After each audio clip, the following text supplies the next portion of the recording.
அலைக்கும். Hi friends, எல்லாரும் எப்படி இருக்கீங்க? அல்ஹம்துலில்லாஹ், நாங்களும் ரொம்ப நல்லா இருக்கோம். உங்க எல்லாருக்குமே ஈத் முபாரக். ஈத்க்கு செஞ்ச ஷீர் குர்மா ரெசிபி தான் ஷேர் பண்ண போறேன். நான் இந்த மாதிரி ரொம்பவே மெலிசான ஊசி போல இருக்கிற ருமானி சேமியா தான் எடுத்திருக்கேன். இப்போ ஒரு அகலமான பாத்திரத்துல 4 பாக்கெட் பால் போட்டு சூடு பண்றதுக்கு வச்சிருக்கேன். பால் பொங்கி வந்த பிறகு அடுப்பு சிம்ல வச்சுட்டு கொஞ்ச நேரம் கொதிக்க விடுங்க. பால் நல்லா கொதிச்சாதான் சேமியா நல்லா கிரீமியா இருக்கும். 150 கிராம் பாதாம் எடுத்து தண்ணியில ஊற வச்சிருக்கேன். 100 கிராம் முந்திரி எடுத்திருக்கேன். வெள்ளரி விதை ஒரு 150 கிராம் எடுத்திருக்கேன்.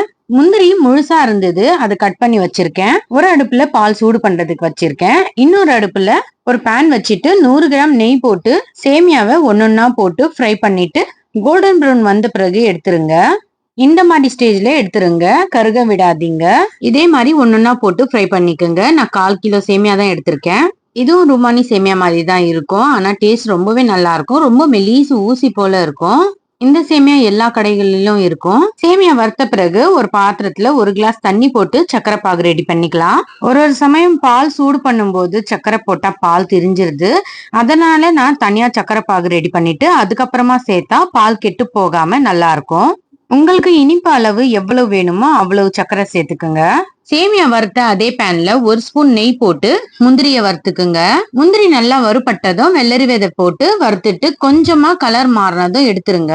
இப்ப பாலும் சூடு பண்ணி வச்சுட்டேன், சக்கரை பாகும் ரெடி ஆயிடுச்சு. இப்ப சூடு பண்ணி வச்ச பால்ல சக்கரை பாகு போட்டு வறுத்த சேமியாவை நான் உடைச்சு வச்சிருக்கேன். அதுவும் சேர்த்துட்டு நல்லா மிக்ஸ் பண்ணி விடுங்க. நான் 1/4 கிலோ பிக்கா கவா வாங்கியிருக்கேன். இனிப்பில்லாத கவா எல்லா கடைகளிலும் கிடைக்கும். அதுவும் சேர்த்துட்டு 5 நிமிஷம் நல்லா மிக்ஸ் பண்ணி விடுங்க.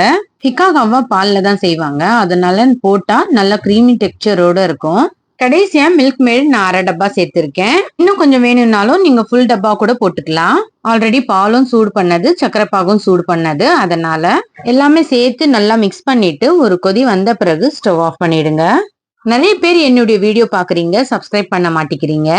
என்னுடைய வீடியோ பிடிச்சிருந்துச்சுன்னா லைக் பண்ணிட்டு சப்ஸ்கிரைப் பண்ணுங்க. பக்கத்துல இருக்கிற பெல் பட்டனையும் பிரஸ் பண்ணிடுங்க. நான் போடுற வீடியோ உங்களுக்கு நோட்டிபிகேஷன்ல வரும்.